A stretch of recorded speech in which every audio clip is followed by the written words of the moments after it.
boys.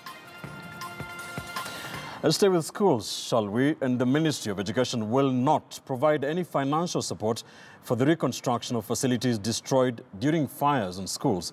Cabinet Secretary Amina Mohammed made the announcement as she addressed the rising unrest in schools.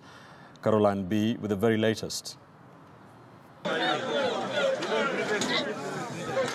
Students of Oriwa Boys High School in Homa Bay County gaze at the remains of their belongings, though unperturbed, after fire destroyed one of the school's dormitories. The school makes it to the list of those affected by the mounting wave of school unrest, with more than 7 such cases reported only in Nyanza in less than a week. The Ministry of Education says it has moved in to address the curse, which seems to only crop up in the second term, just before the national examinations.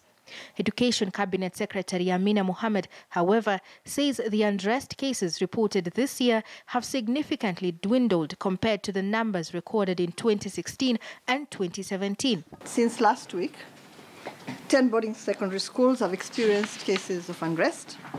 Of these, 7 are arson cases. The ministry boasts of measures put in place to curb the strife. 3 students from Siakago Boys in Embu have been jailed for 1 year and have already cleared from their school.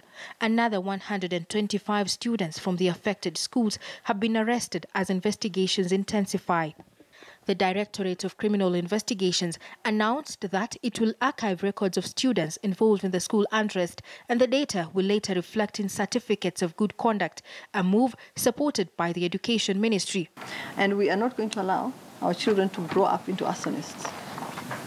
So there are repercussions for such action, and I think that right now there's no turning back. We cannot continue having our schools burned down because we think that those that are committing these crimes are minors. The disciplinary processes in schools have been compromised because the teachers perceive that the students have given undue protection. A preliminary report into the strife points fingers at the tough examination rules introduced to curb irregularities, other than the students' reactions to the cancellation of their exam results.